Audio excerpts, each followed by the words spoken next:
And we're all a mix of we're all a mix of good things, bad things, strengths, weaknesses, aren't we?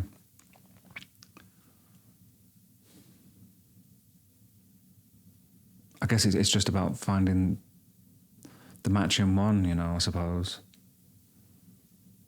I don't know what it's about. I don't know what anything's about sometimes, you know. But the Robin Williams line in Good Will Hunting comes to mind, you know. It ain't about being perfect. It's about being perfect for each other.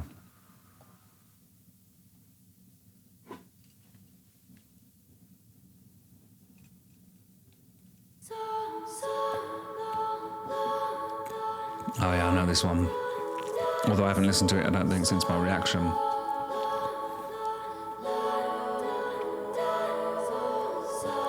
It's very like, she's great at invoking feelings, isn't she, you know? I'm in like a cathedral with that beginning.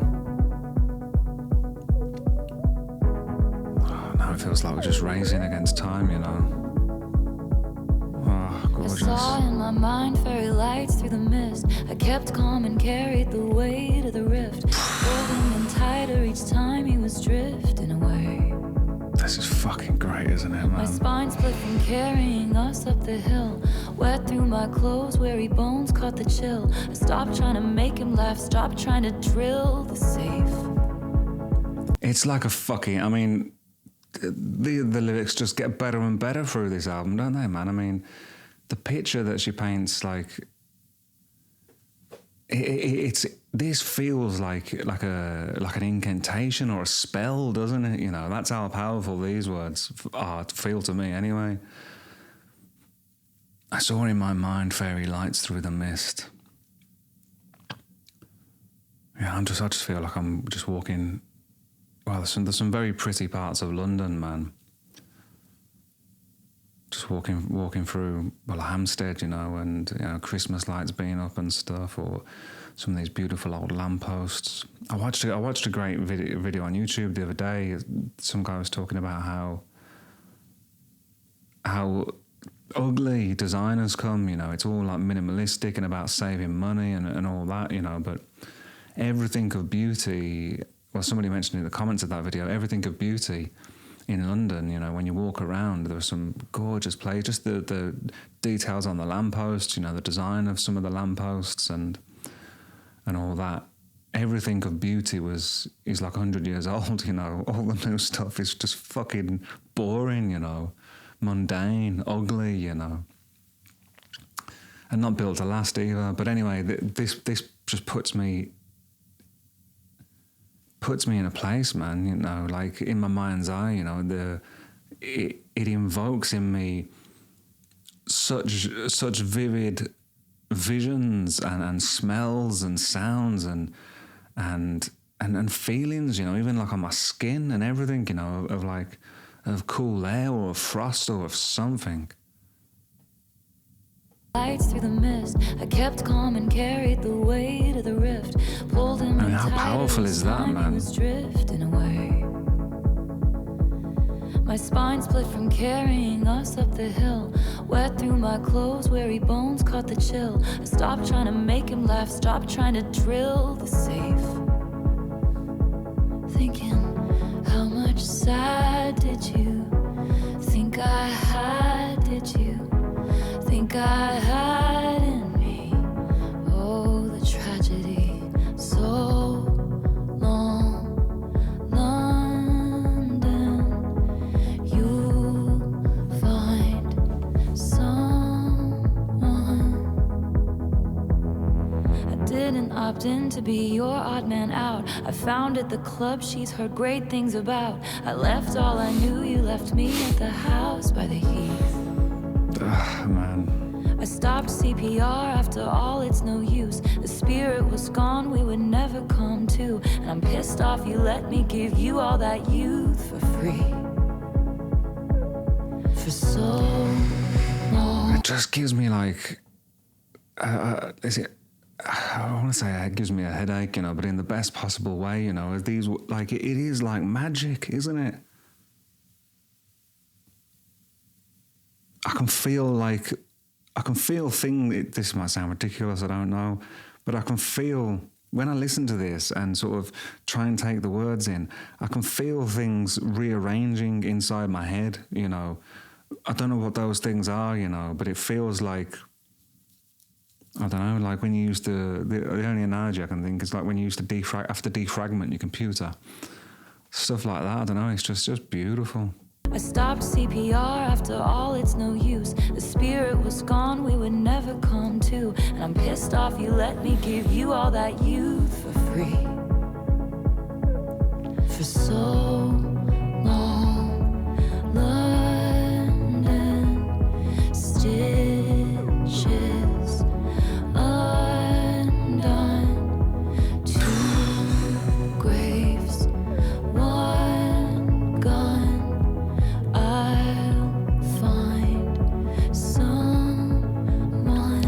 The Stitches Undone line is fucking great as well, isn't it? I don't think that's maybe one I didn't pick up on too much before. I know I picked up on the two graves, one gun thing, but Stitches Undone, that just, in 2 words, man, she paints that picture of, I've been here before, you know, I've been injured in this place before, you know.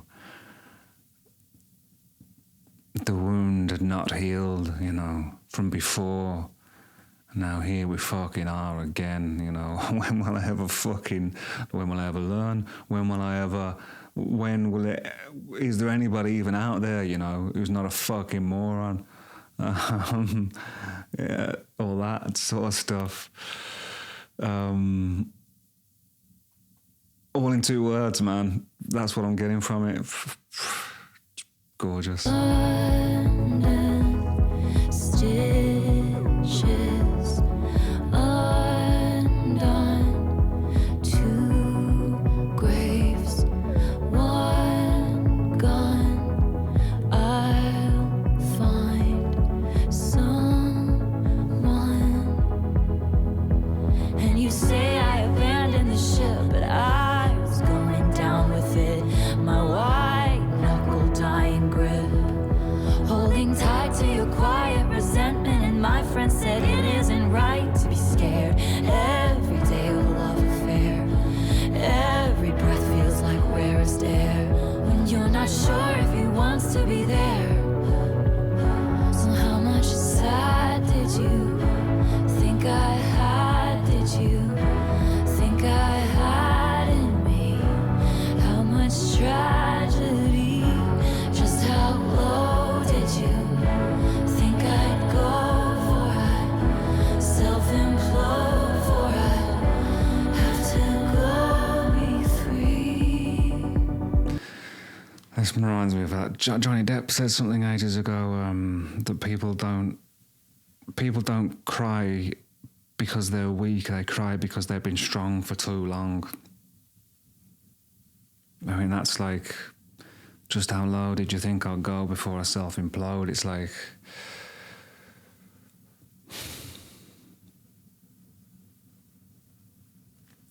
it's a balance, isn't it? You know, like again, it's about conflicting feelings about it, because I'm not. There needs to be some balance, doesn't there? You know, in expressing yourself, saying how you're feeling and stuff. Then feeling sorry for yourself consistently. I mean, I've been there, you know, I've done that, you know, and it's not a fruitful place to exist, is it? You know, it's paralyzing, and I mean, sometimes maybe it's unavoidable. If you kind of realize and get yourself out of that, is it more avoidable in the future?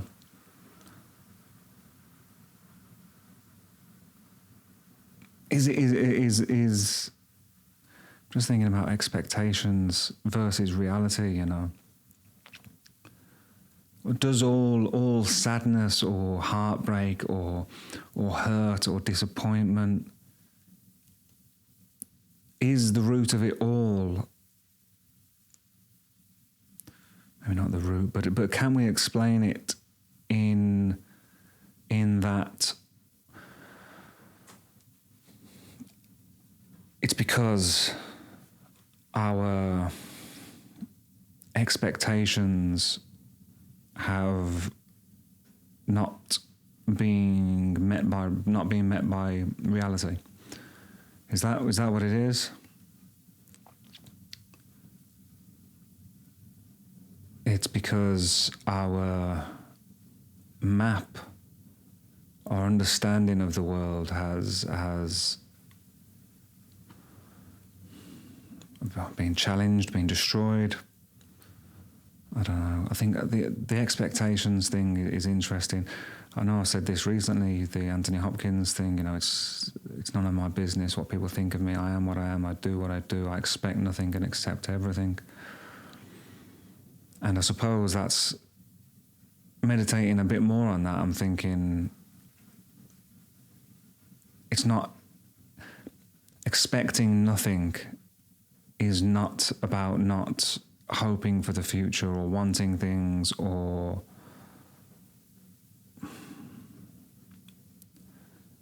not being proactive.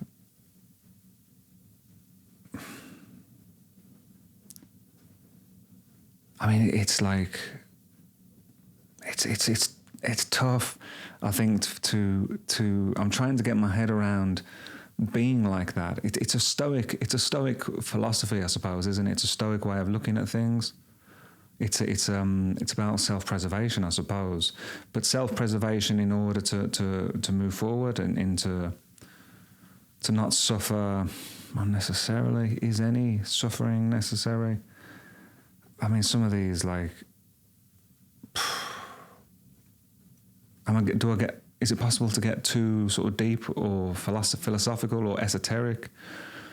I feel like I'm just scratching the surface of these things, and I don't know if that's useful to anybody or entertaining or anything, or is it becoming a pain in the ass? Because I am, well, maybe when I have my little meltdown, is it to do with expectation? I don't know. And it's easy to say, isn't it? Expect nothing and accept everything.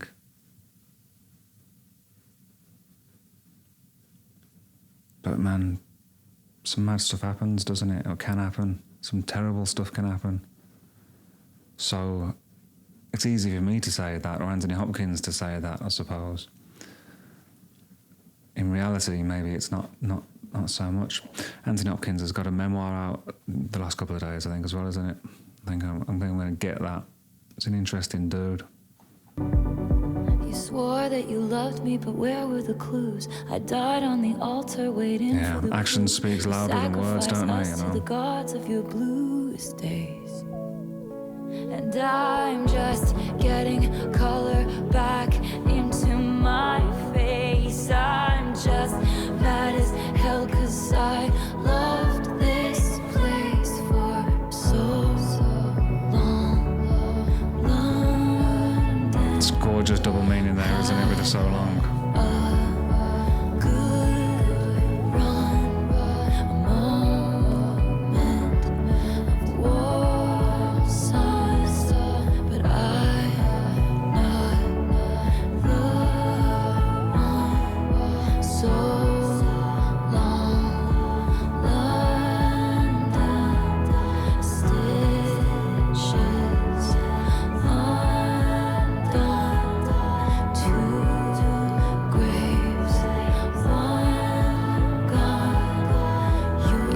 So that two graves, one gun, that's...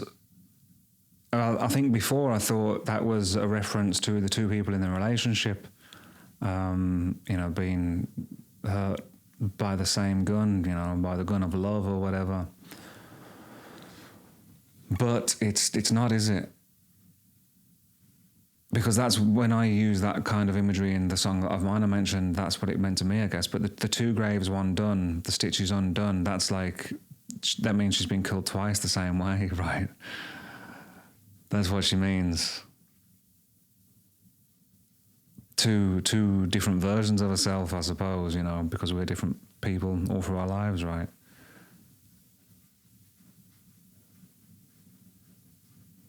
Yeah, being killed by the same thing twice, man. More than that sometimes, I guess. Brutal, isn't it? Let's just play it to the end. I do want to go back. It's a little bit.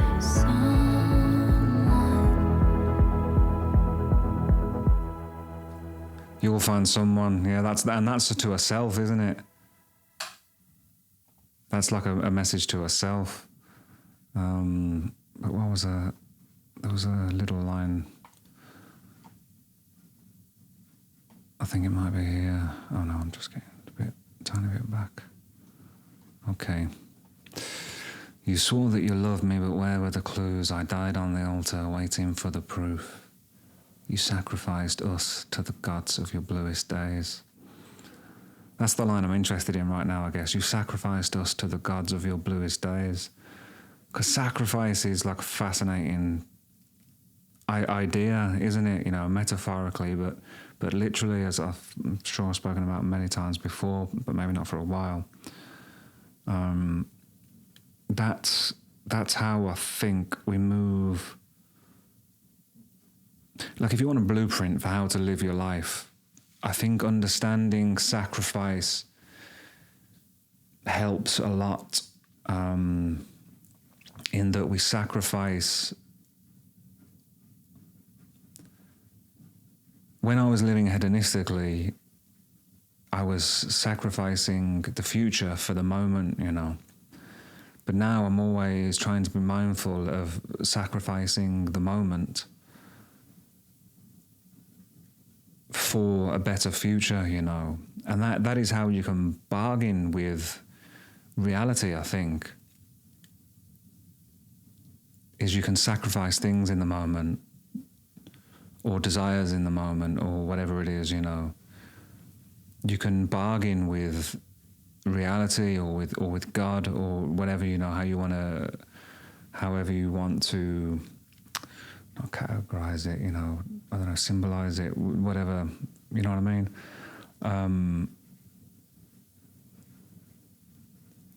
But also, whatever you, what I'm trying to say now, we all worship. We've all got a God, haven't we? You know, and maybe your God is hedonism, because you are essentially, people that are hedonistic essentially are devoted to that, right? So is there any difference between that and worshipping in it? Worshipping it? That plays into the idea of don't worship false gods, I suppose. Don't worship false idols. And what is an idol? An idol is something you, or someone you look up to. And is idol, is that the same thing as an ideal? Is that your ideal? So what do you see as valuable or worthwhile? That is the thing you worship. That is your ideal conception of how to live.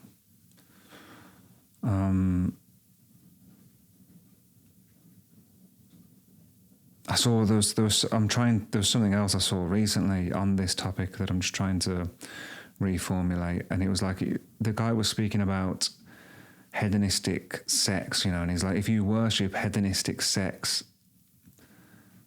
or if was that the example he was using, then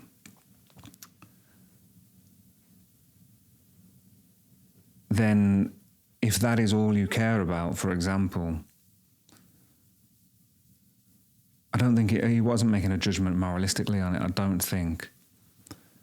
He was just, I guess, trying to state or point out the reality and use it as an example.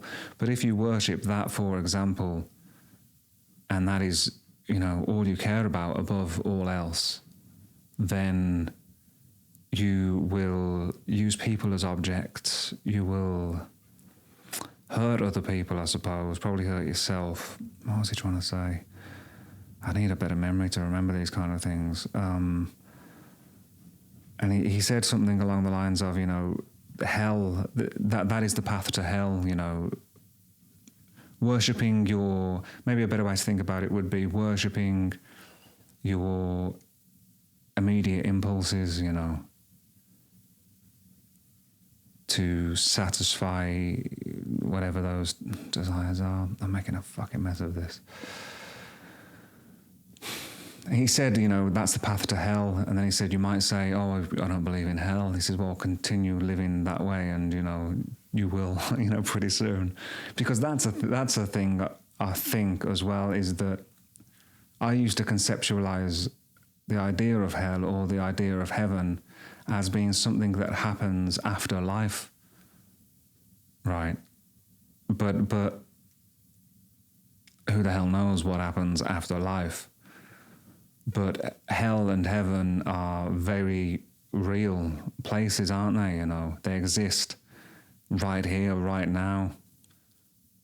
There are people living in real hell, in many different ways. Some hells that are not their own fault. Some people are born into hell, right? And other people walk themselves into it or deeper down into it. And the same can be said for heaven, right? So that's just what am I trying to get at? I mean, we need to sacrifice the moment for the future, I think. And there's a very sort of complex, it's a very complex topic, isn't it, We need to develop visions, I suppose, of like what is our ideal, that's great because it can be an ideal of our own definition, right?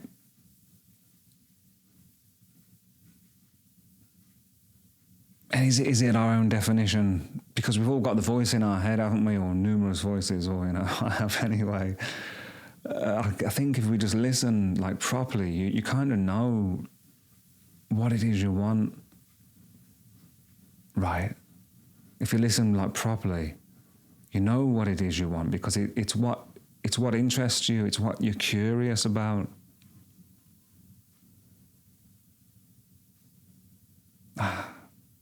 But having said that, man, maybe what interests you is instant gratification and hedonism and all that. So is that just as real? Is that being possessed essentially by a spirit? Is that just like a shitty way to think about it, So whatever it is that we're curious in, why are we curious in those things? Oh, man, let's just move on. I'm giving myself proper headache now. But yeah, So Long London, man. It's a great song, great album, right?